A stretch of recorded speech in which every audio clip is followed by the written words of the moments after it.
Yes, people, what's happening? Welcome back to the channel and welcome to another live stream.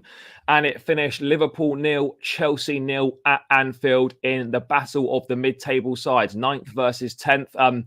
To be honest, still a big fixture, but no, not as much riding on it as normally does in recent times gone by. But you know, a point is probably a good result for both teams. Really, Chelsea for sure would have taken a point before the game even started. Despite Liverpool's struggles, Anfield's still a tough place to go. We've not won on the road since Aston Villa in mid-October.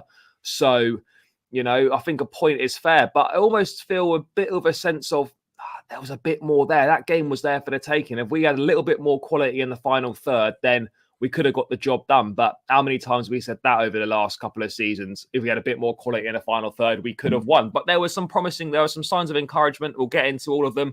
Obviously, Badiashile looks really good at the back. Mudryk was, I thought, outstanding when he came on, made a real big difference. And I think we've got a really good player on our hands. We had JT in the away end as well. Mr. Chelsea himself, proper Chelsea getting amongst it with the fans, leading the double chant, which was great to see. But yeah, positive signs. No game for 2 weeks now until we play Fulham in a couple of Friday nights' time.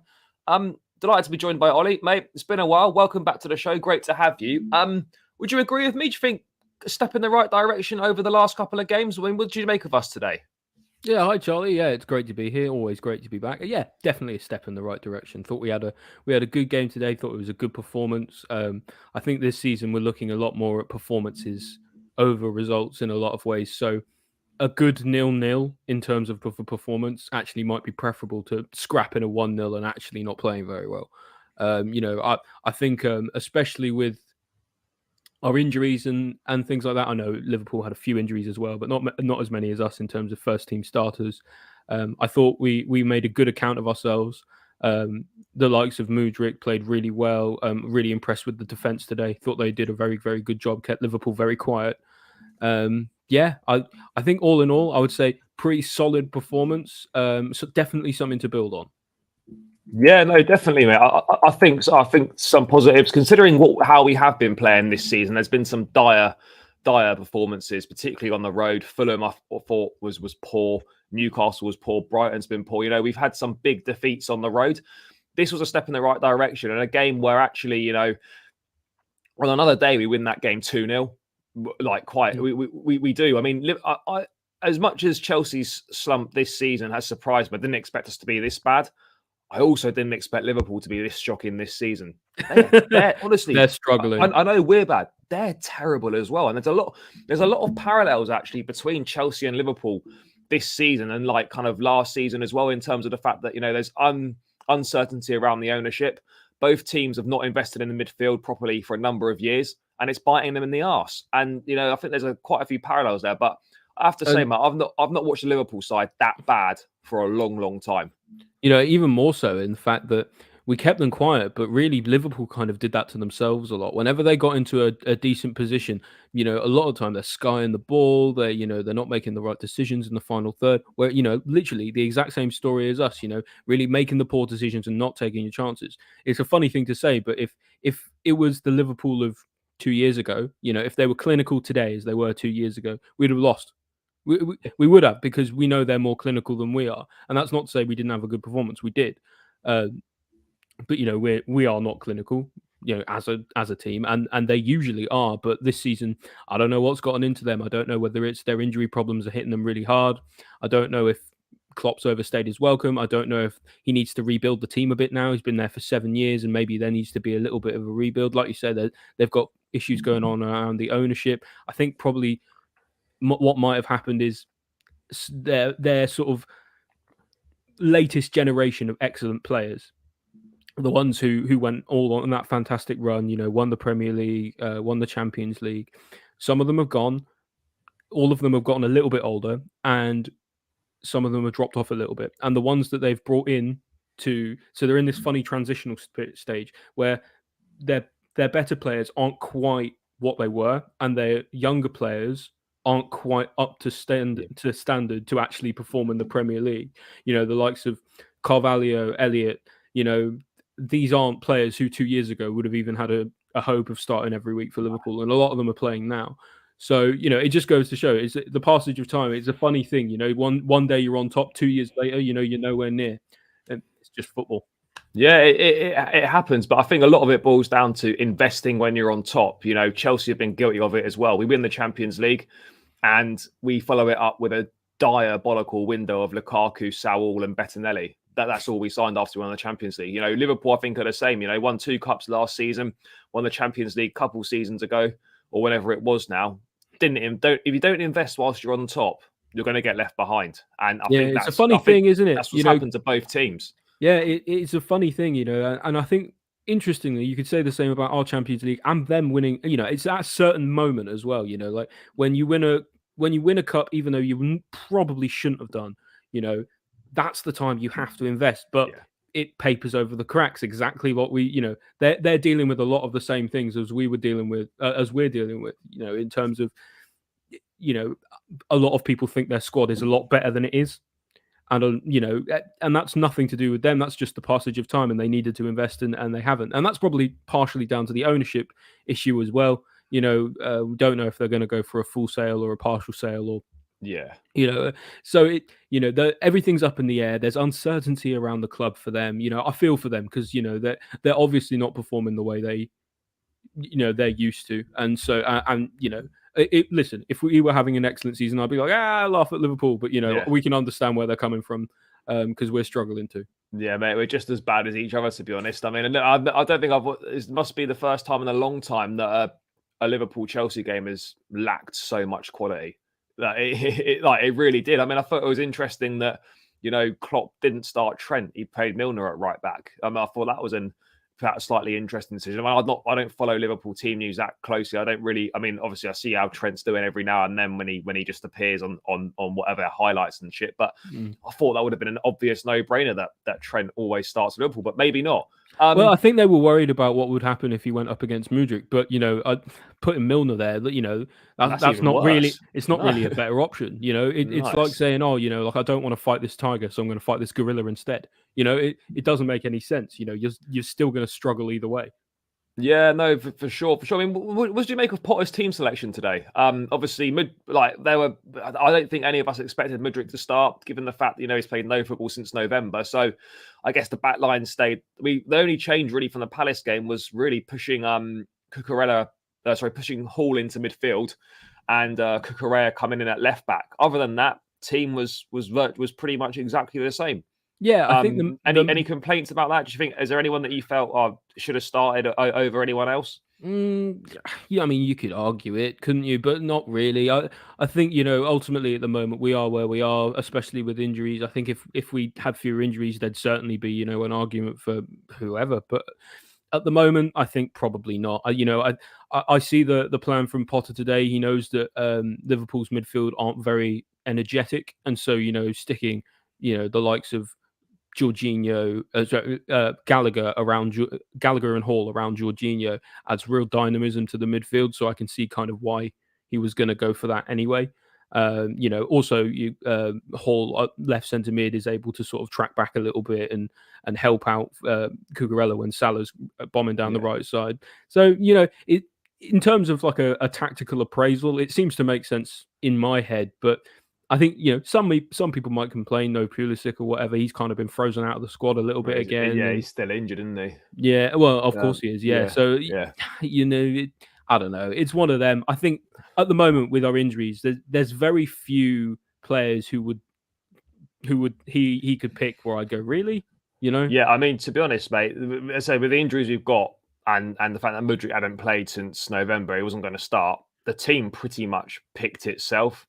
More or less simple as that, really. In terms of Sterling's injured, isn't he? Yeah, they're still injured as well. I was going to say there could have been an option for Sterling, one. But no, even he was injured as well. We had David Datro Fofana on the fence on the bench. I don't think anyone really would have expected him to start, especially not against Liverpool. So no. You could have maybe made an argument for Aubameyang, but you're really pushing it.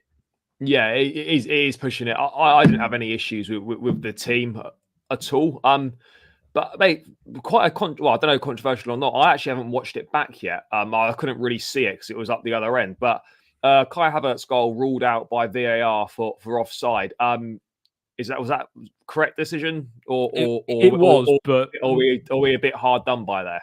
no, it was the right call, but it was just really close. So at first glance, when Silva bundles the ball towards goal, when he strikes the ball, the majority of Havertz's body is actually behind the ball, but his foot is past Silva and past the ball. So in doing that, he's then put himself in an offside position when Silva struck the ball.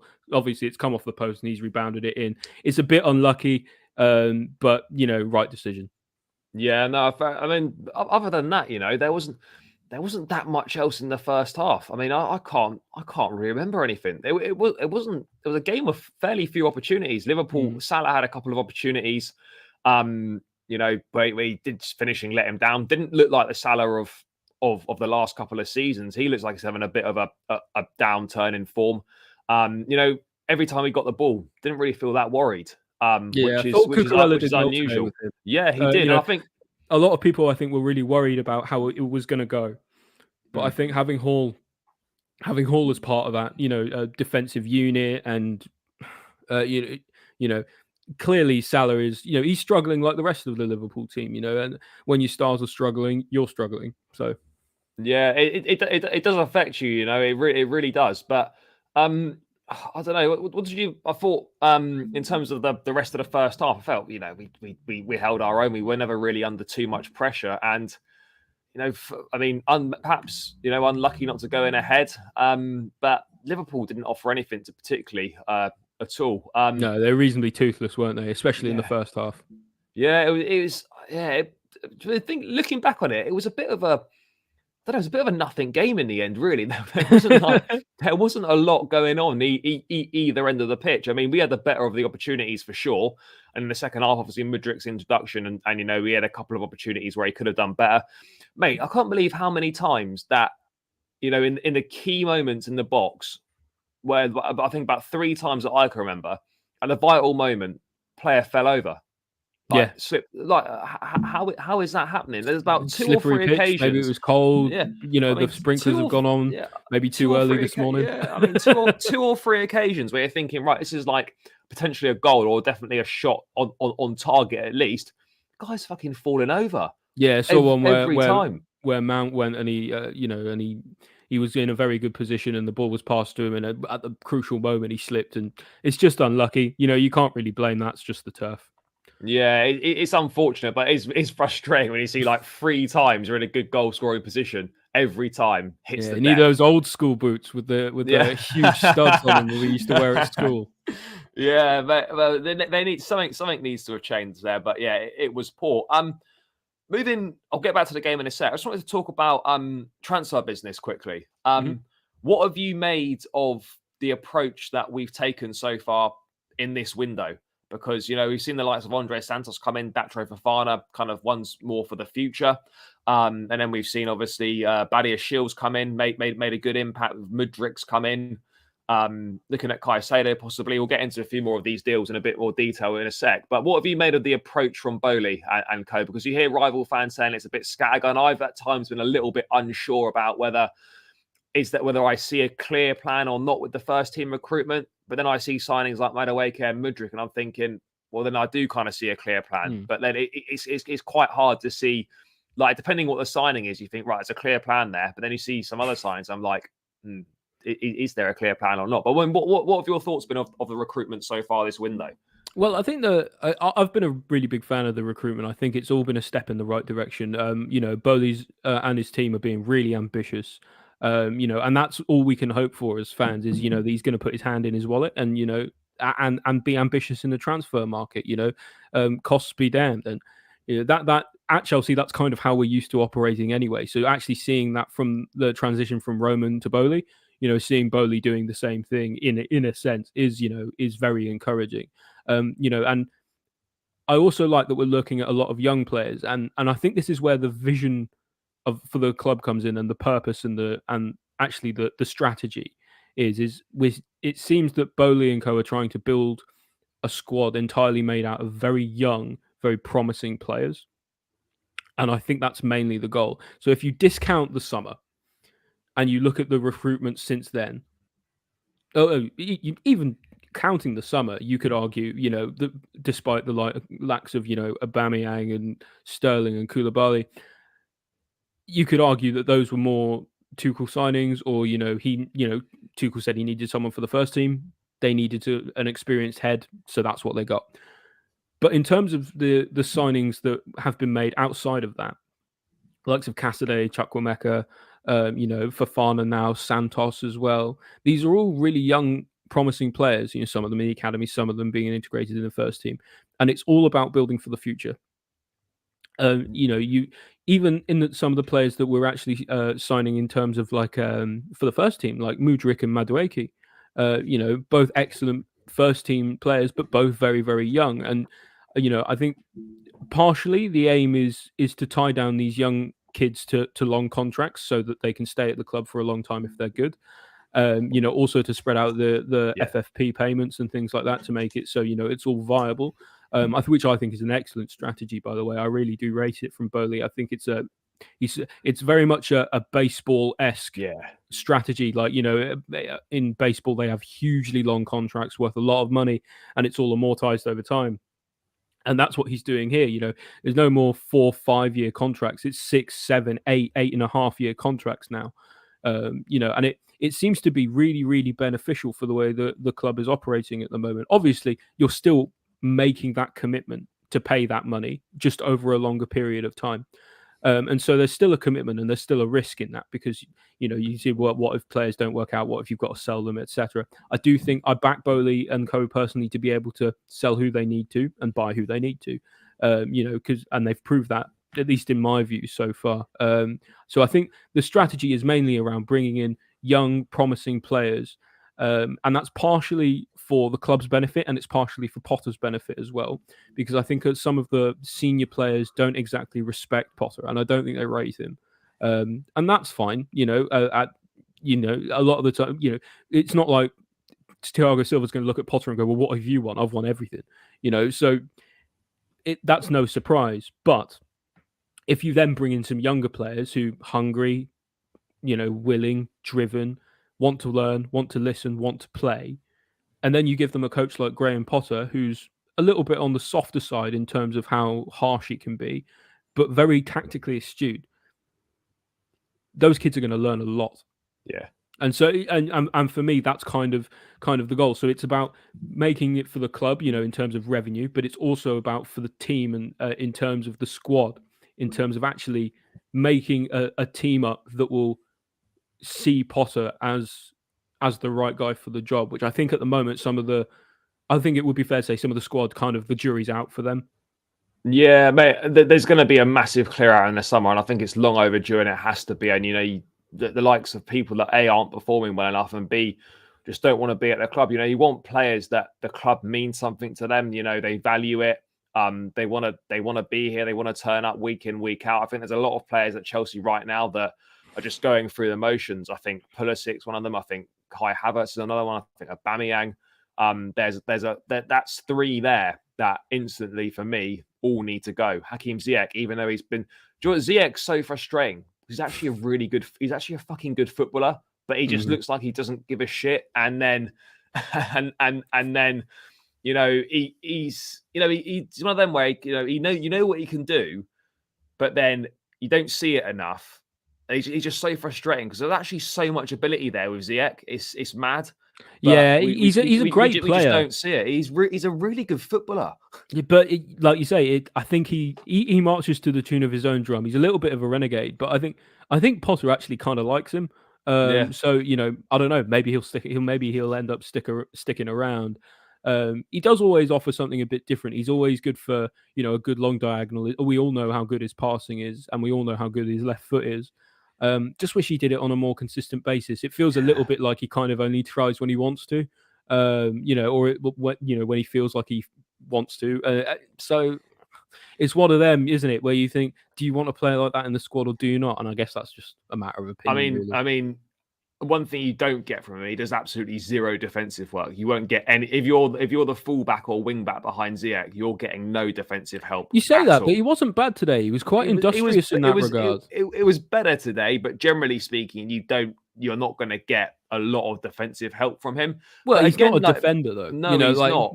and I know now the winger's role is kind of changed. The winger and the fullback's role have not flipped, but they've gotten a lot No. closer together. Where the fullback has to attack more, and the winger has to defend more.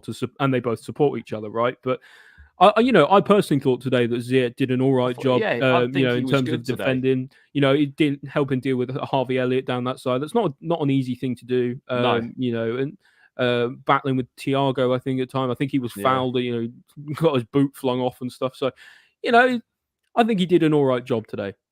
Yeah, and I think he did as well. And to be honest, mate, I wouldn't mind him staying about. Like him and Madueke for that right hand side is like squad as like rotational options there, like mixing up between the two. Those aren't bad options. But I think like the that. reality, Madueke more of like the dribbly option. Yeah. But I just more think of a that crossy passy option. Ultimately, though, I just don't think Ziyech wants to be here. I think that is it. That's basically what it comes down to. If Ziyech actually wanted to be here, I wouldn't have a problem keeping him. But we've got to get to a point now where we're not just keeping players for the sake of it. If you don't want to be at the club, then it doesn't matter how good you are. You have to go because you want people that want to be here and you want like a good dressing room. You want good characters. And that's in the same there. with Pulisic as well. It's very clear he doesn't really want to stick around, and that's fine. I don't think he wants to be here. No. And that's fine. Like I think he's more than welcome to move on. And I think a lot of Chelsea fans probably feel the same. Yeah, I would definitely agree on that fact that he does need to move on. What are your thoughts briefly? Obviously, Madueke announced last night, all done and dusted. We had the photos of him in the Chelsea shirt. What are your thoughts on that signing? Because again, nice to see that we're signing someone, obviously a good age profile, will count as a homegrown player as well, which is always a plus. Direct, pacey, takes players on, skill, all things that we lack in the final third at the moment.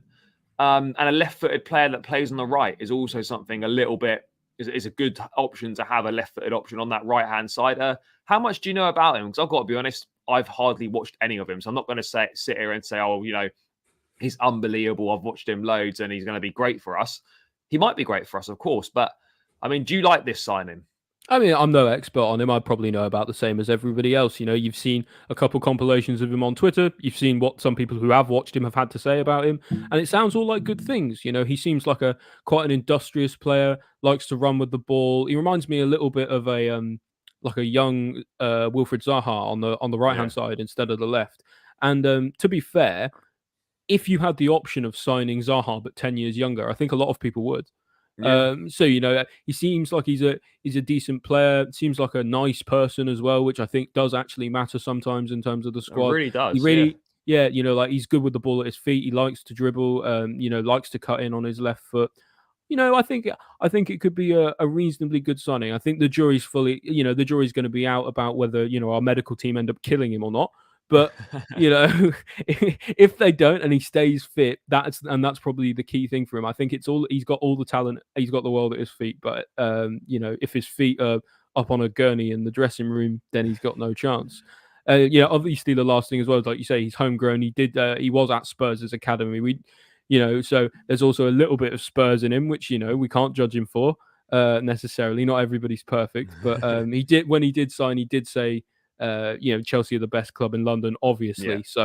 I think those ties are severed. I look at the signing. I think it's a low risk, high reward sort of situation. You're paying £29 million for someone that may become really good for us, which is something like a 7 or 8 year deal as well. You're paying like $4 million a year. Exactly. So when you average it out over the year of the contract, and even if it turns out that he's not right for Chelsea and he ends up potentially moving on in 3-4 years time or 2 to 3 years time, you'd still definitely you'd get your money back. You wouldn't lose any money on him because he's got reason. This is another thing with these young players.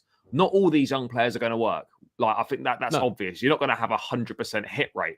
Well, that's part of the risk, isn't it? Like you're buying up these young talents, like Cassidy, Chukwuemeka.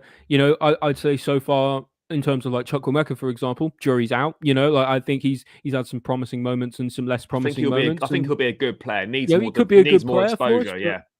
So I think I don't know if you buy. I think the idea of getting these young players as well is, like you say, in a sense, it's also kind of in a way low risk, high reward because if you have the scouting department, which we now seem to, they've got real focus on these young players. They've probably got a good idea of who a good young player is, and who the good young players are all across Europe. You get, say, 8 of them. What's the chances that one of them ends up being one or two of them end up being absolute superstars? Yeah. You could sell the rest, and it wouldn't matter. And then No. you make extra money back from it. So I think it could be partially a money making exercise for the club as well. You sell, you develop a bit, and then sell on people who aren't good enough, and then that's and you keep the ones who do the best. But that's what I look at it as well. I look at it as win-win, because you sign these youngsters, and if some of them work, then you've got great players for the club for cheap. And if some of them don't work out, you're probably still going to make a profit on these guys, because they've got at least not a loss, value, and you're not going to make a loss on them. So I look at it as I look at that as a win-win situation for the club, really, in terms of that side of the recruitment. And we really got to try, and now with this new recruitment strategy, the aim is to obviously try and discover these players before they end up becoming 50, 60, 70 million pound players. Well, I mean, because you look at it. Look at Mudryk, though. Yeah.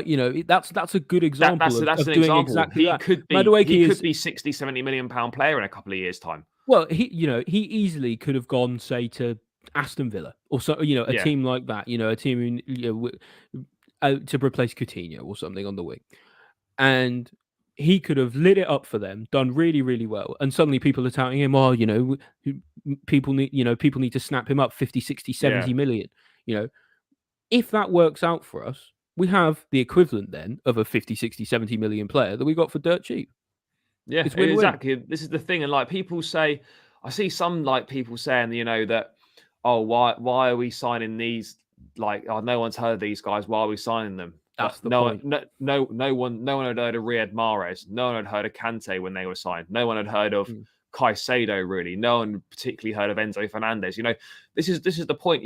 We're not Chelsea have for too long been signing players that are established or already well known, and for the vast majority of those signings, none of those big money signings of established stars have actually really worked at all. Not really, no. So we've got to move away from that way of thinking. So yeah, we are going to be signing players that we are. And we're going to win Stanley, and we've got. It's amazing. We've done all these deals and things like that, with exclusively more or less Paul Winstanley and I can't remember who the other guy is in our. Yeah, and Vivell, who and that's literally it, because Joe Shields, currently at Southampton, is starting after his gardening leave at Southampton. I think it starts at the end. I think he starts at the start of February. And I think is it Marcus Edwards, the guy from Monaco? He's not starting until after January as well. Yeah, Lawrence Stewart's not starting. Oh, sorry, Lawrence Stewart, not Marcus Edwards. Lawrence Stewart, he's not starting until after January. So, this team is still building, and they may still go for the guy from Liverpool. I can't who used to be Liverpool. Michael Edwards. Michael Edwards, that was it. Yeah, they might go for Michael Edwards in the end as well. And so they're really building a team here. And the recruitment so far with just 2 out of 4 staff, so essentially half of the team who are going to be working on this sort of thing, is very really impressive. It is. I'm really liking it. Just before we get into some ratings and stuff, thoughts on Moise Caicedo? Obviously, Chelsea having fumbled the ball on the Enzo Fernandez thing by lowballing Benfica. I'm not really sure what was going on in those negotiations, but I think by all accounts that's fully dead and buried. And now the focus is on Brighton's Moise Caicedo. David Ornstein reporting that a £55 million bid was rejected last week. I think we offered that bid in writing or whatever that means. I don't really know. Did we send them a letter or what we did? But anyway, I think it's as opposed to an informal verbal bid. Yeah, so we 55 million. Brighton want 75 million for him. But what I would say is that Caicedo's changing agents, I think, next week. Chelsea are going to obviously go in and discuss again, and they're going to push, and they're confident, from what I've been reading, that they can agree a fee for Caicedo next week. I think Caicedo's a fabulous player. 21 years of age. You're not only buying a top footballer, but you're also buying the potential as well, where you're buying a player with a massively high ceiling, and that also contributes to the price as well. But people say it's a lot of money, and it is a lot of money, but there's very few a lot of teams need midfield players. like Chelsea and Liverpool both shopping for top midfield players. You know, that straight away there, we're going to be looking at the same players. There's a group of probably 4 midfield players, right, that are actually going to go into Chelsea and make a difference and be a massive upgrade on what we've already got. Caicedo, Declan Rice, Enzo Fernandez, Jude Bellingham. Bellingham we're going to try for. I still, that's going to be very difficult. I would imagine he ends up at Liverpool or maybe Real Madrid or whatever. We're going to try, but we're definitely not favourites in that race. Declan Rice, Link seems to have gone a bit cool on him. Arsenal obviously interested in him as well. And then we have to remember as well that obviously teams that miss out on those other players will then probably drop into the Declan Rice race as well. So I'd like Declan Rice at Chelsea personally, but I don't know whether our interest has cooled or we've switched to other targets. And then you're looking at Enzo Fernandez, which is not going to happen for us. And you've got Moise Caicedo. So I'm thinking like, let's get this done now. Let's put the money on the table. Let's structure it in a favourable way. If we give Brighton what they want, then maybe we can structure the deal that slightly favours us, whether it's 20 or 30 million pounds of that deal is in add-ons with a fixed amount up front, which works better for our books or whatever it is. But ultimately, like, I don't want to wait till the summer. If this deal can be done now, let's get it done now. And let's not wait till the summer and think, and let other clubs become involved, because there's very few clubs that can actually afford to make a 70+ million pound signing in January. So we're kind of we could make a second one. Yeah, we're in pole position here to get this done. So as far as I'm concerned, Caicedo ticks all the boxes for me, and I think we've got to do it. I mean, mate, how do you feel about the Caicedo thing? Do you think it's too much money for him? Do you think that we should be looking at someone else, or do you think we should just crack on and get this done?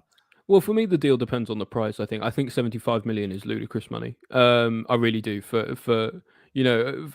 a kid who isn't really all that proven. You say, well, what about Enzo Fernandez? But he did just win the World Cup. Yeah. So I think that is slightly different stakes there. I do rate Caicedo. I think he's a decent player. I think a 55 million bid as a first starter is fair. I think 75 would be far too much. I really do. For me, he's just not a player who's worth that. It seems to be a little bit. Brighton have a very good at negotiating, and they're very good at pulling people's pants down a little bit. The biggest win we've managed to get out of all of working with Brighton was obviously making sure Colwill got a loan with no obligation, or not even an option. So it's an interesting one. You've got to remember, in terms of balancing the books, we've also got to get some players out to bring some players in, especially in terms of registering players and stuff. So I don't know. Those four midfielders. You're right on Bellingham. I don't think there's any chance we go for him. I think he's probably going to end up at Liverpool. We'll go for him, but I don't think we'll get him. I don't think we'll be in the race really for him. No. I think we might end up going back in for Enzo. And I think that is going to be the big question about whether we end up with Caicedo in January or not. Is if we end up going back in for Enzo or not. We might try, and it might be rejected, and so we think, okay, well, maybe we can try Enzo in the summer. Rice, I think, is probably not going to happen at this point. And, I've got no insider knowledge at all. Just from the few things I've read, we went into we went to West Ham, and we were even inquiring a little bit about Antonio. Yeah. As a striker option. So if you're going to West Ham and you're still not asking about Declan Rice, well, then you're probably not interested in him. I think probably Vivell isn't a fan of his for whatever reason. Maybe Potter doesn't really sanction the deal. I don't know. So I think it's probably between Enzo and Caicedo. Hopefully both eventually. But for me, I think the Caicedo deal has to depend on the price, and I think it has to be favourable for us, because we can't have Brighton pull our pants down again. No, I mean, I'm sort of at the point now where we need a midfield player, and we desperately need it, and we need two. We need two first team quality ones, and we're shopping from a list of 4 basically. Well, bear in mind Kante's back soon as well. Kante's back in February. He'll be a rotation option though. I think it's good to have him. It's good to have him. Yeah. So the likes of the idea with Kante coming back, like you say, rotation option. Then you've got the likes of Jorginho and Kovacic, even Hall, even Mount, can all take some time on the sidelines and actually have a rest. Yeah, So I don't think we're going to end up. What the other option as well is there's been a few little mumblings that there's going to be someone else, not part of one of those four, who actually we end up with for instead. Because possibly Kone. I think Kone yeah, at I think Gladbach. Kone was Yeah, mentioned from Gladbach. I think Vivell and Co will be working on other deals as well. Having a look and seeing who's available, yeah, using that data-driven approach and seeing who is the best option. Because I think from what I had read, Chelsea were quite taken back by the Caicedo valuation. yeah. And to the fact It's a that lot of it was money. so far apart that they thought maybe this won't happen. So I think we could meet you know, somewhere in the middle. If they could meet in the middle about 62, 65 million. 65 million would do me. Yeah, As long as that's the total deal. If it's yeah, 65 million and another 20 in add-ons or whatever, yeah, that could be really bad for yeah. us. Yeah, I'd be keen for it, and I think this week coming up is really key for that Caicedo deal about whether it's going to happen or not. That's going to be the real key. Very briefly, mate. Right back situation. Obviously, he's not. It's been a little bit sort of nothing really going on. And then last night, reports coming out from L'Equipe in France that Chelsea are very interested in Malo Gusto, the Lyon right back. Mhm. No, there's been no kind of formal club to club contact, but again, a young player, I think he's 19 years of age. He kind of fits that bracket that obviously Chelsea are going down at the moment. Would you be keen for a move for him? How much do you know about him? I know a little bit about him. I signed him on Football Manager a few times, and he's fucking class. But that's about the Get him extent of in. my that's about the extent of my knowledge. But do you think that would be a smart pickup? I mean, rumors about Dumfries slightly resurfacing again as well. But he obviously be a lot more expensive. Mm. What I are your think thoughts on a move for Gusto. Gusto? Would you be happy with that? Yeah, I think I'd be happy with Gusto. Young player, really solid for Lyon. Seems to be exactly kind of the thing we need. One of the best young right back prospects in Europe. Along with can't remember his name, Fresneda, who Arsenal are going for, and Yeah. Pedro Porro, who Spurs are going for. Yeah, Porro is another one that we could Yeah, actually maybe, if Spurs don't pay that release clause. I mean, we've seen Bowley's not afraid to. We've hijacked bids before. We've hijacked players from other teams before. There's no reason why we can't go and do it again. But I would think though that if Chelsea were generally interested in Porro at 45 million euros release they'd clause, probably have paid for the I would release have thought clause. we would have already gone and done it. Yeah, we may well have done. Maybe I'm wrong, but I would expect that with that, I'm desperate for a right back. Not to mention, sporting players can sometimes be a little bit of a false dawn. So maybe they're being a little bit careful on that sort of thing. But I think we would have done it though. Surely we would have. If we wanted him, we would have, or if we were interested, surely we would have done it by now. Maybe we're still weighing up options. Yeah. If he's the guy, by the time they end up weighing up their options, they may well. But I think Gusto's a decent enough player. He seems to be happy. In theory, to come in and play along with Reece James. Obviously, nobody is going to keep Reece James out of the squad when Reece James is fit. However, when Reece James is fit is the key phrase there. I think we definitely need a right back because we can't watch Azpilicueta's corpse lump up and down the pitch anymore at right back. It just doesn't work. Chalobah's doing an all right job filling in. Loftus-Cheek does all right at wing back when he plays there. But other than that, you really need you need a proper right back, and Malo Gusto is that. He's got a nailed on second position. Will play probably half the games in the season, knowing Reece James's injury record anyway. I think as long as they can convince him of that, I think something could move quite quickly.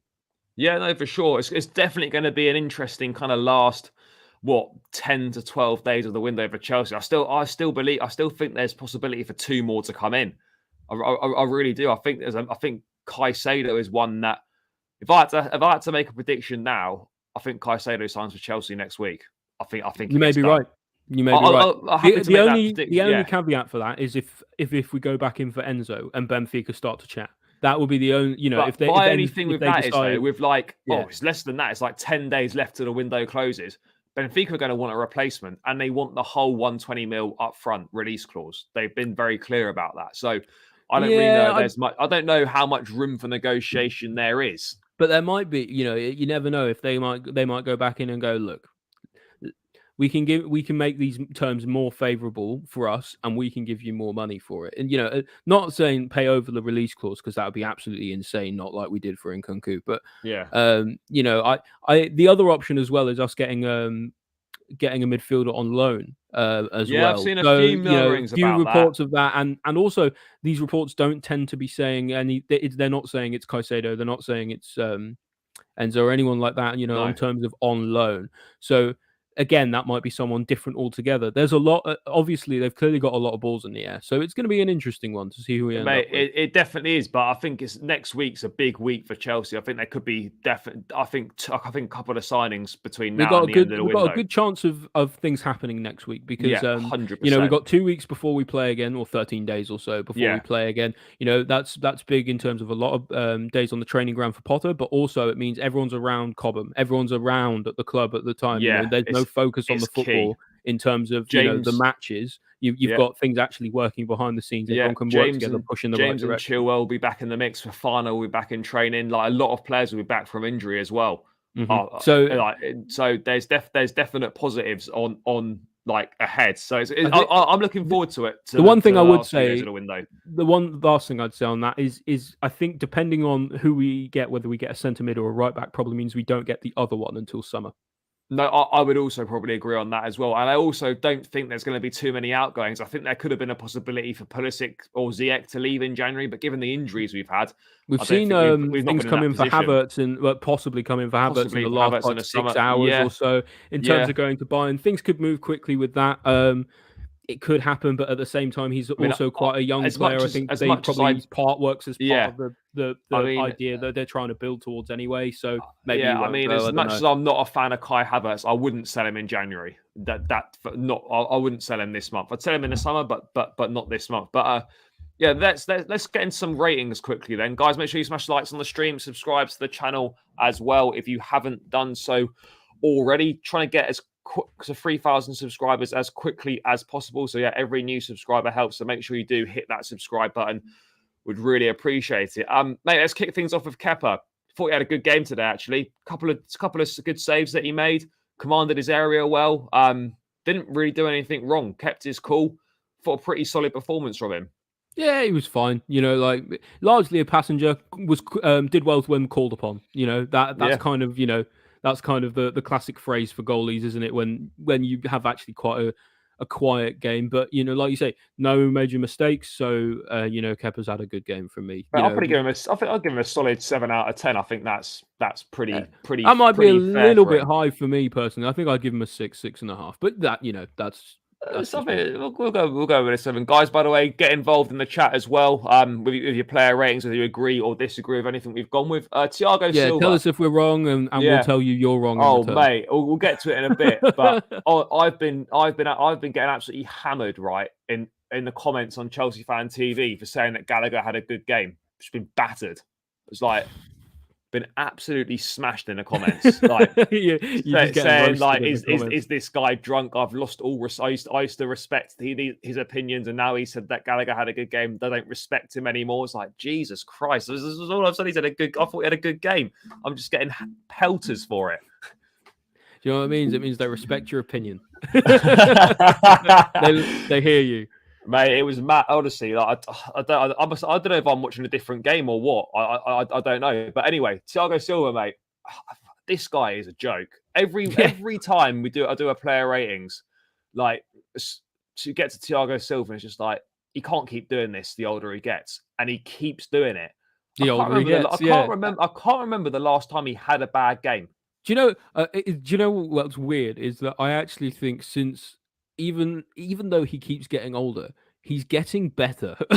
He's getting. I think he's getting better. He's getting better. Yeah, he's getting even better with every game he plays. It's an incredible. I have no idea how he does it. I think he does really well with He has a really strict sort of exercise regimen to keep himself fit. Especially as his body starts to fail him in his geriatric age.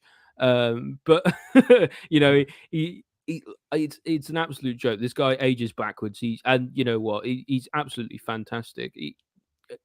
For me, he had a brilliant performance today. I thought it was really good today. He had there was one moment in particular I was really impressed with when I think it was Robertson whipped the ball in from the left-hand side, and he literally just got a tip on it to sort of send it out of the way of the oncoming Liverpool player.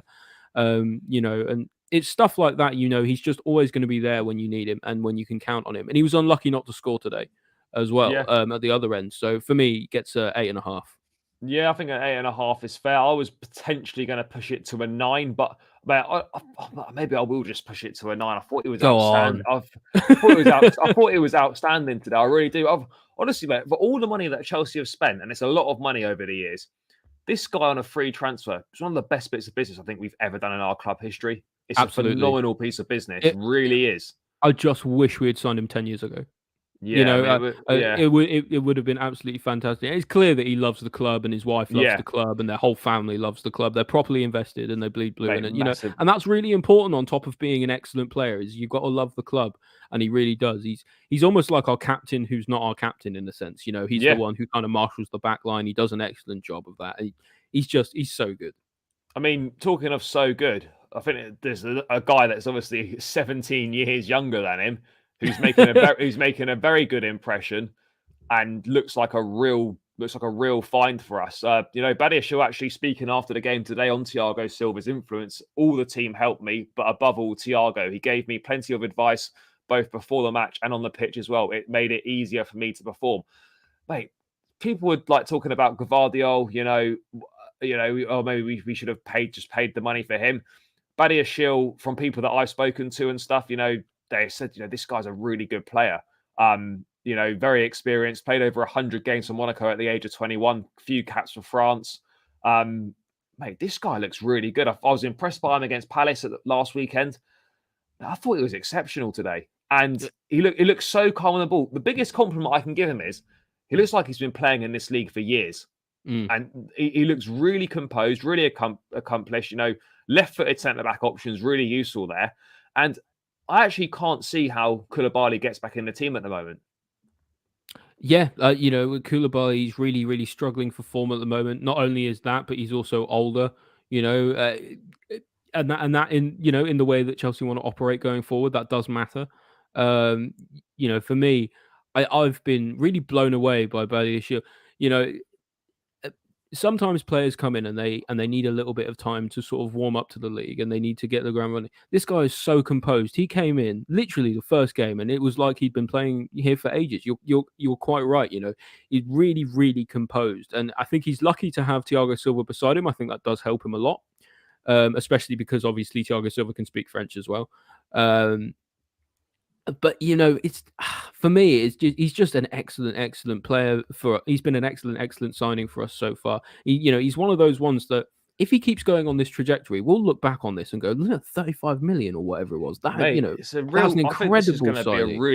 I think this is going to be a really good piece of business. I've never seen a player so young be so calm on the ball. Except maybe, funnily enough, the only other person I could say that of is probably someone like Levi Colwill, who obviously plays the same position. So it seems that I don't know what it is about left-footed centre-backs, but for me, he's had a really, really good start, and hopefully he continues to do so. Man, we've got great options as well for the future. Like once Silva eventually calls it a day, Badiashile and Fofana, Colwell's going to slot in there. We'll probably have to sign another centre-back at some point as well. Chalobah's always an option too. Chalobah's there as well. We've got a really good crop of young centre-backs coming up. But yeah, Badiashile looks like a phenomenal signing. I thought not quite as good as Silva today, but I'll probably give Badiashile an 8. I thought he was really good. Yeah, I was thinking the same. An 8. Like I said, it's just amazing how calm he looks on the ball. Like he almost looks as calm as Thiago Silva, when he defends. And considering, like you say, 17 years his junior, the gap between them, is almost old enough to drink. That is a really impressive thing for a player who's so young. Yeah, it definitely is, man. There's plenty more to come from him. Moving to right back then. Chalobah continued there today. I thought he went off injured. He didn't. He just had some cramps and stuff. So that's good to hear. Yeah, he's all right. There's no injury there. No. What did you make of his performance today? Obviously, I wouldn't. If Chelsea can get a deal for Gusto done, I think they'll do it this month. But I also think there could be better options. There could be more options available in the summer. And maybe with Chalobah, they're now looking at it that actually we could probably get by to the end of the season, possibly with James, Chalobah, and Aspie to play there. That would be perhaps my way of looking at it. We do need a right back, but ultimately, if we can't get the player we want, or it proves too expensive, or whatever it is, then I think we can get by with Chalobah, Azpilicueta, and James. Although it's far from ideal, I think we could get away with it potentially. But mate, thoughts on Chalobah right back? I thought it was quite good today. Yeah, he did all right, I thought. Like especially because he's not really playing in his original position anyway. He's doing a pretty good job. Although I think when we're in build up, we almost build up in like a 3-2-5. So Chalobah slots back into a sort of like a right centre back role, and then Cucurella bombs forward. Yeah. And that seems to be kind of the strategy that's working a bit. It'll be interesting to see how that changes when James comes back in, whether he'll stay back and be that centre back, or whether he'll want to bomb forward as well and someone else needs to stay back. It's going to be an interesting thing. But I thought Chalobah, perfectly passable performance today, 6.5. For me, he did everything that was required of him, kept Harvey Elliott quiet, which is a very hard thing to do because he seems like quite a mouthy lad, but I'm sure he's a nice guy. Did a good job today. Talking of good jobs, Cucurella's coming for a lot of stick for his performances so far in his Chelsea career. Potter's alluding that he's been on the bench for the last couple of games. He's been dealing with some family issues and whatnot. I actually thought he was really good today. I thought it was one of his better games. A couple of times he got caught out, but I thought he defended well, and I thought he got forward quite well as well. I thought this is more like the Cucurella that we signed. Basically, I felt this was a positive step in the right direction for him and a solid performance. Yeah, he strikes me as the kind of player that needed a little bit of time to bed in. He's still not getting. He's still quite young as well. I think he's only about 24 or 25. Yeah, I think he's only 24, 25. He's still getting used to, obviously it's a new team and everything, new teammates. So, some people can slot in seamlessly and be friends with anyone, and instantly there's connection and chemistry and things like that. Maybe Cucurella's just kind of not that guy. Maybe he's just more of a quiet guy, keeps to himself, but makes it a little bit harder initially to form those connections. But it comes over time. And today, I think he had a very good game today. One of his better ones, especially considering he was up against Salah, who is out of form, like everyone at Liverpool is. But it only takes one moment for someone like Salah to make a moment of magic, and he made sure that didn't happen. Yeah, no, I thought it was good. I think a 7 is pretty fair for. Yeah, I think 7's a fair one. It's fair. Let's move into midfield then. Let's rattle through these. Jorginho, captaining the side today. Thoughts on him? He divides opinion. I think he's probably almost certainly going to move on at the end of the season. This is probably the big, like the end of his Chelsea career. These last few months of the season. A frustrating player. He's got a limited skill set, but that skill set, he's very good at it. And if he's got the players, around him to support him, then he can be an exceptional player. But when he doesn't, he gets massively overrun, overexposed in that position, bullied on the ball.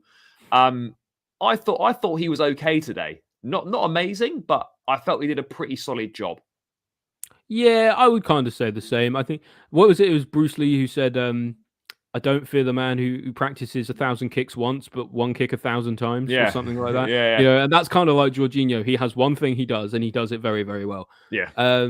He's like Nando's, mate, isn't he? Yeah. Nando's just does chicken, does it very well. And that's it. Like Jorginho, yeah. Spot on. I don't really know. I don't know if that really works that well comparing Nando's and Jorginho, but yeah. Well, he's not Peruvian. Maybe Pizza Express. Yeah. Maybe he's the equivalent of like a Pizza Express or a Prezzo or something. I don't know. Anyone who's not from the UK will have no clue what we're talking about. But I thought he had a decent enough game today. I think he kept things ticking over exactly like he should, especially with sort of Hall and Gallagher being the ones doing the run-in anyway. I would have liked to have seen him do a little bit more with the ball and be a little bit more involved with taking the ball forward. But ultimately, you can't always fault him for that. I think he did fine. I would say I'll go 6. 6, yeah, like a 5.5, 6. 6, like not his best game, certainly not his worst. Let's move on to Gallagher.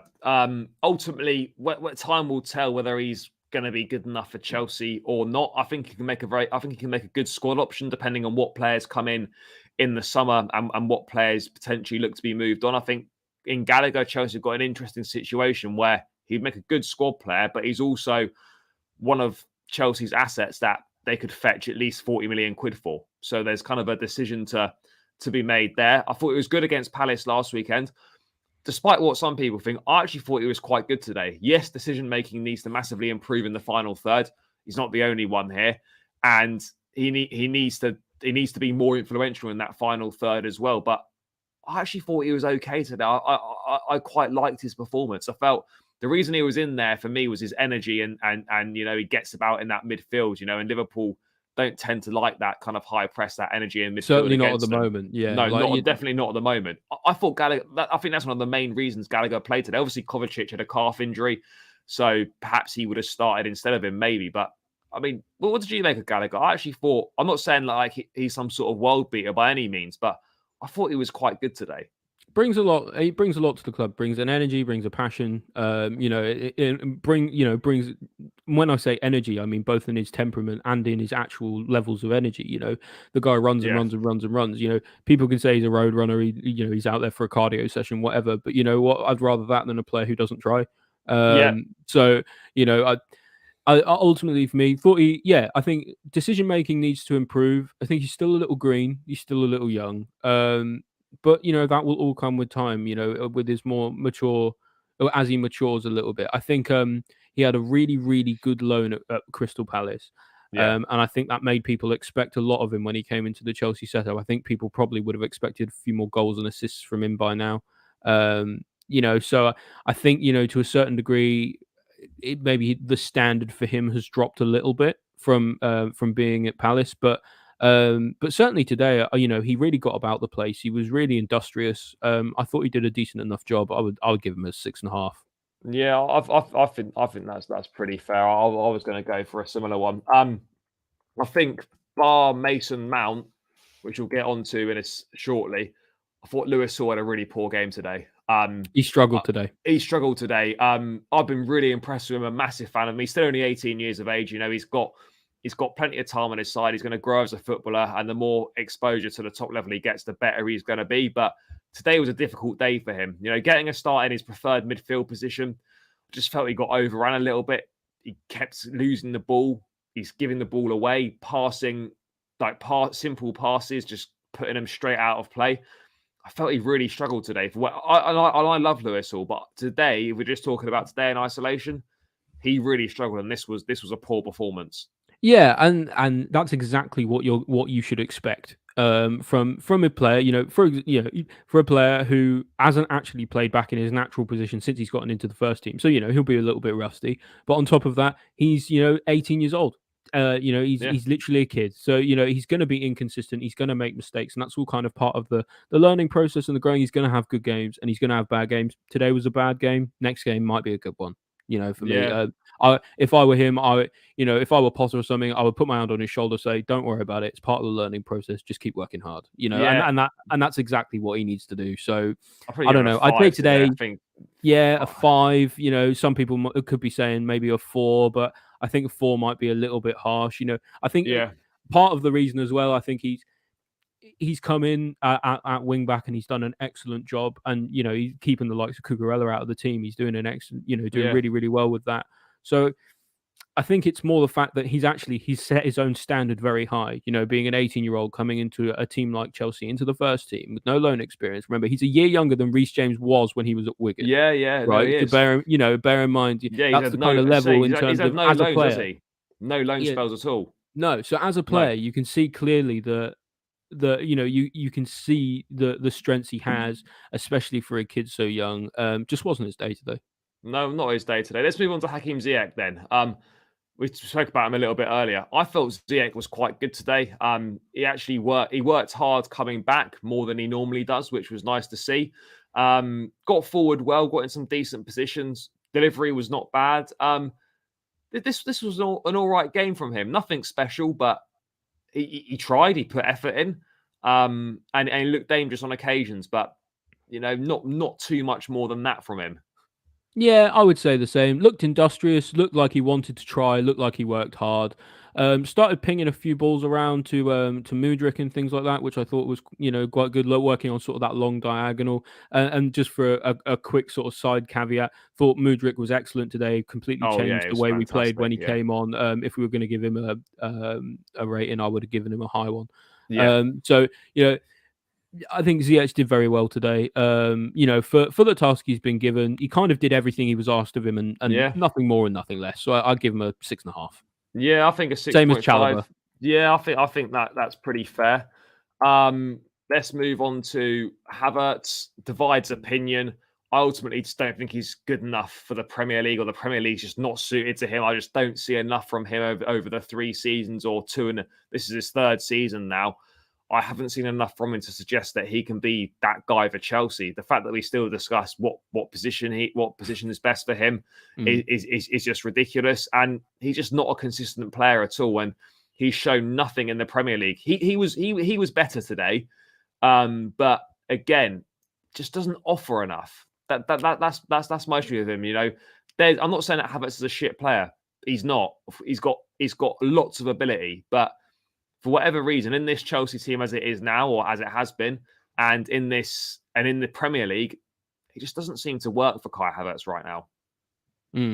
It's difficult. Havertz has a lot of plaudits, and he also has a lot of detractors. And I kind of fall somewhere in the middle. I personally need to see a little bit more from him, but at the moment he's the only one who's scoring goals for us as well. So it's a little bit, hard to. I know he scored an offside one today, but you see what I mean. He's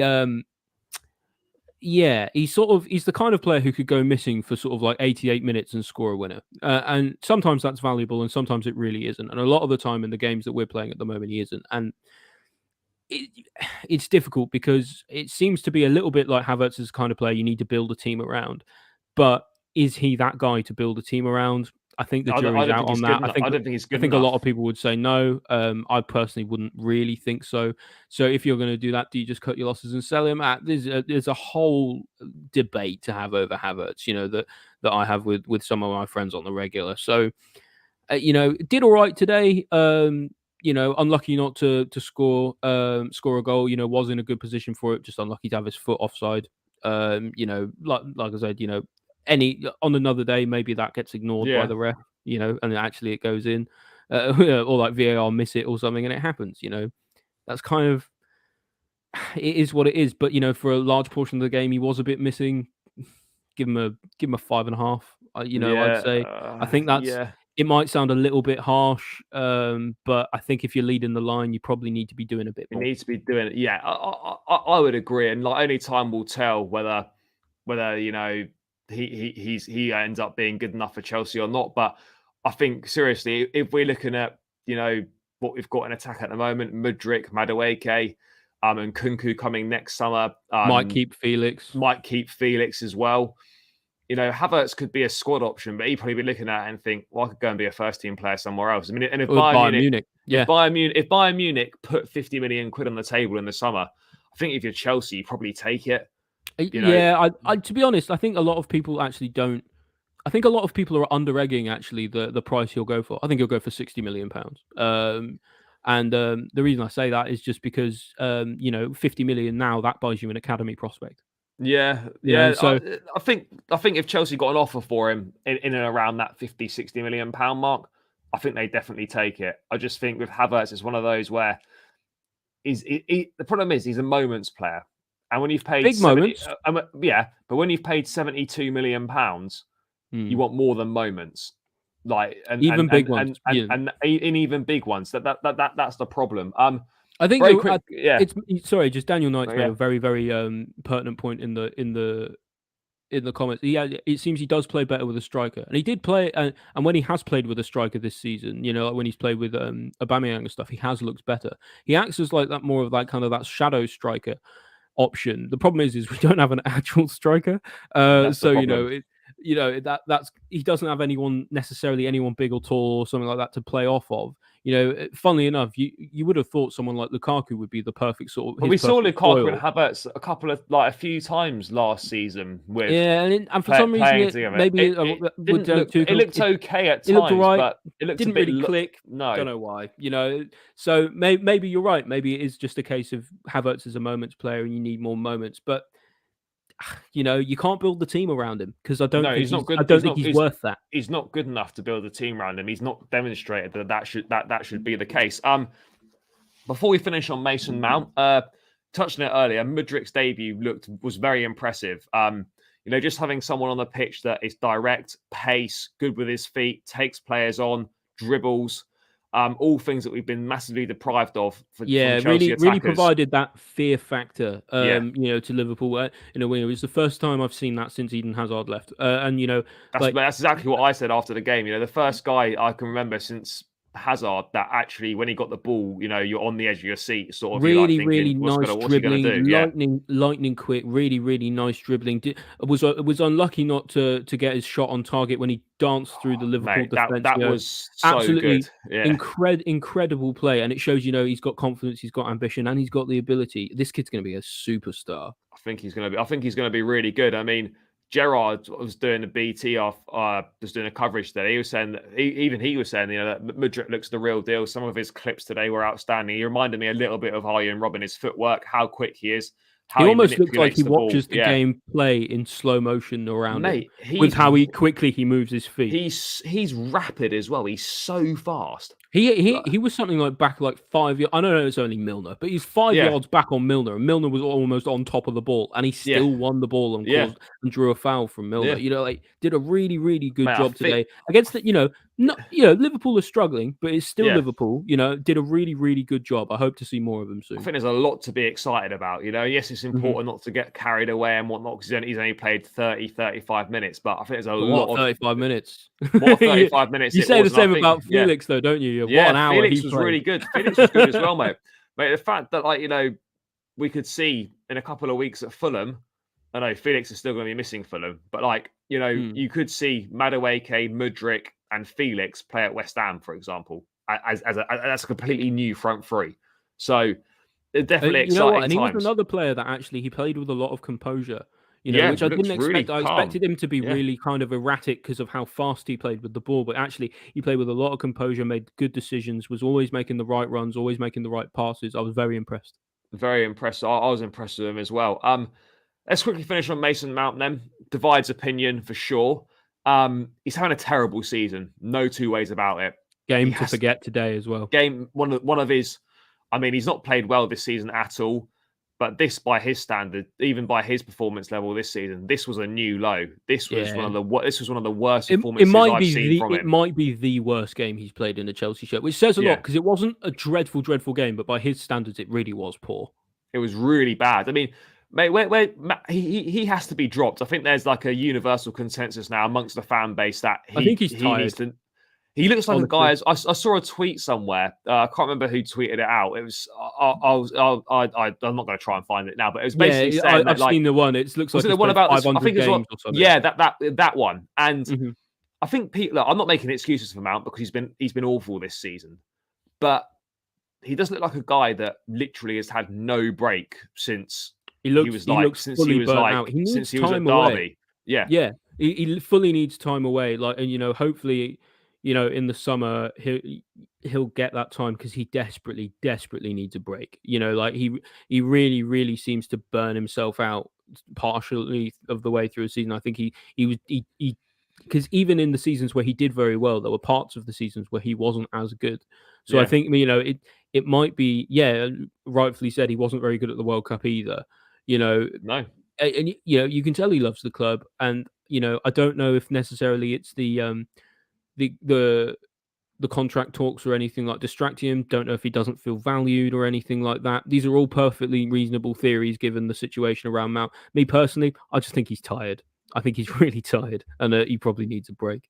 Yeah, but there's a very good player in there. We've seen it time and time again over the last couple of years. He's been obviously a back-to-back. Massively Chelsea low player. on confidence as well, And he wouldn't be afraid to shoot and stuff, and now it seems like he's not really making the right decisions, not making the right runs, not making the right shots, So he's definitely burnt out for me. All the things that he was doing well over the last couple of years, he's now not doing any of those things. He's not really doing any of those things. No, he doesn't take the ball on the turn anymore like the way he likes to. He's not getting into good positions. He's not arriving late in the box. He's not a bad football player. Not at all. No, mate, he was playing out of position today. Probably should really only be deployed in midfield from now on. Yeah, I don't want to see him play in the front three anymore. He either plays as an 8 or a 10, whether it's a 4-3-3 or a 4-2-3-1.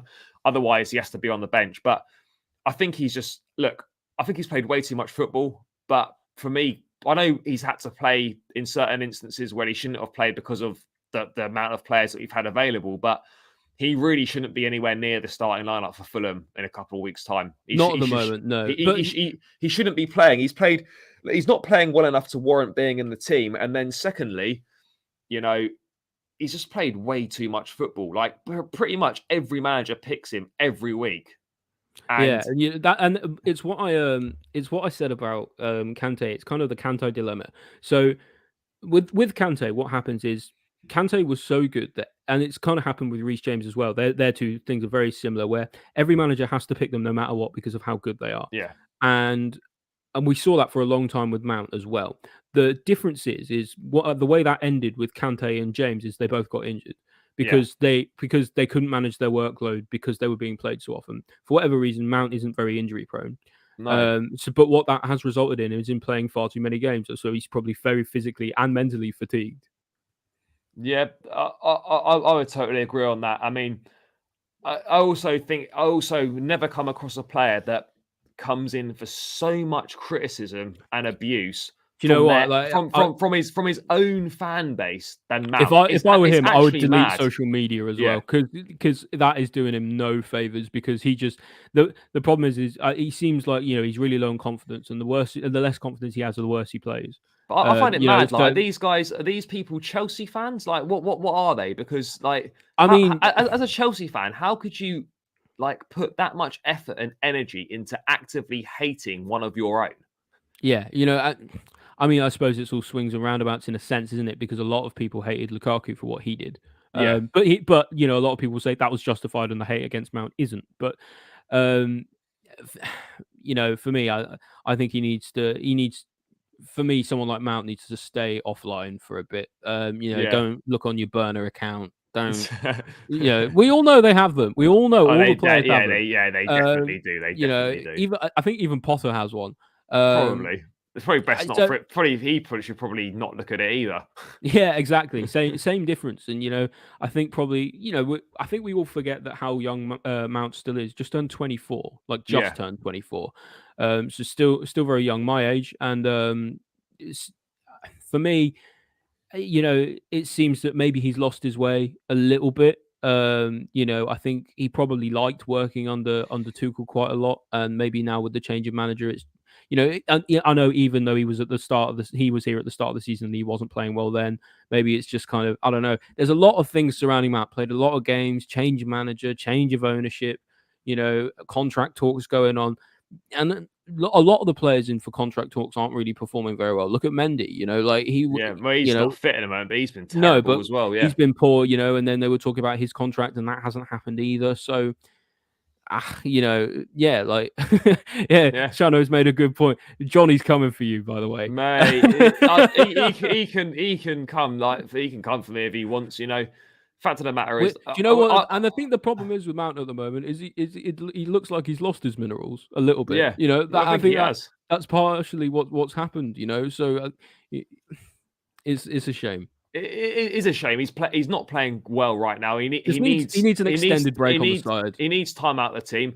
The contract stuff probably isn't helping negotiation-wise. He will sign a new deal at Chelsea. Chelsea aren't stupid enough to let him go to Liverpool. To let him go to another, to let him leave the club. It won't happen. It won't happen. He'll sign a new contract. I don't think it helps his case that these contract negotiations are going on whilst he's in the worst form of his career. Yeah. That doesn't help. It's very unlucky timing. And maybe it's weighing on his mind, and it isn't helping. So yeah.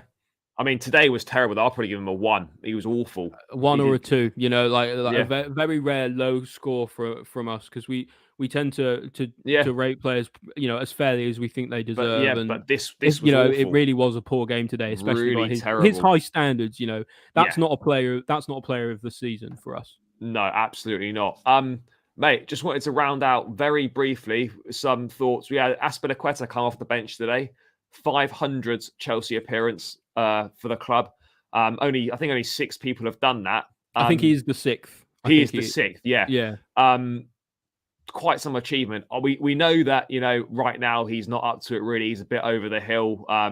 We don't really want him to be playing that much for Chelsea in his current guise, but what a player he's been for us over the years. He's been absolutely phenomenal. He's won everything there is to be. A great ambassador for the club, a great guy, and what a fantastic achievement. Well, when you look at Azpilicueta and you look at everything he's achieved in the game, that's incredible. And when you say, "Oh yeah, he's missed a 7 out of 10," and people sort of say, "Oh yeah, he was always really good and never really complained or anything, good leadership, all of that." But when you actually think about how well he did play, that's very, very impressive. Mate, he was. Remember when Ivanovic was at right back? Aspie was playing as first choice left back. Left back, he played centre back, he played right back, never complained. Even played wing back at times. But where I was going with that is he's played 500 games for Chelsea, and probably the first 450 of them were probably at his top level. Yeah. And that's 7 out of 10 or better for 450 games, more or less in a row. Yeah, probably.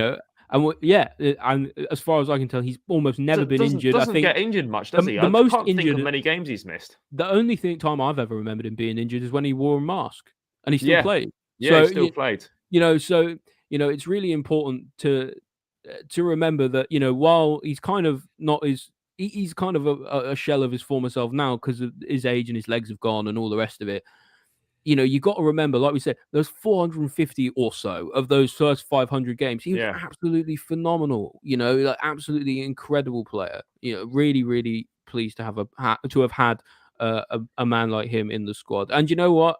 It's going to be a shame because I think when he does leave Chelsea, there won't be anyone left who tucks their shirt in. No, there won't, mate. Someone else is going to have to take that on, mate. The guy, the guy that's made the shirt tuck famous. But it's a great achievement for him. And look, as fans, we love him. We're a bit critical of him now because he's not up to the required level. But time catches up with everyone, and he's just at that stage in his career. But he can still do a job coming off the bench, and he can still do a job starting your game here and there. But 500 appearances is a fantastic achievement.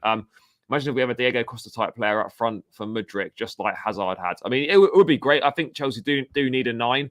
I think we'll end up with one. I think we'll go for one in the summer. I think we'll go for one in the summer as well. Rumblings about Vlahovic and things like that. Yeah, that's personally not my first choice, but 15 points deduction for Juve as well, so they're probably not going to be playing any European football next season. That's going to hurt their bottom line, especially seeing as they seem to be cooking the books already. Yeah, I mean Vlahovic could be a decent option. Victor Osimhen at Napoli is another one. I think Chelsea could go for a 9 again, and I'd see that. I could see us going for a 9, but.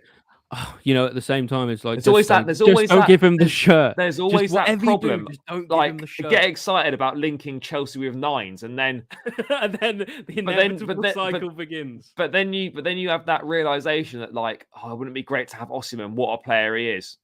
But then in the back of my mind, knowing full well he's got to put on the number 9 shirt. And that's it. The second you put on that shirt, boom, you are cursed forever. Yeah, you are cursed. You are cursed. But seems like a good place to round out, guys. Obviously, a well-earned point for Chelsea today at Anfield. 2 weeks off now for the Blues. No game next weekend because we're out the FA Cup, unfortunately.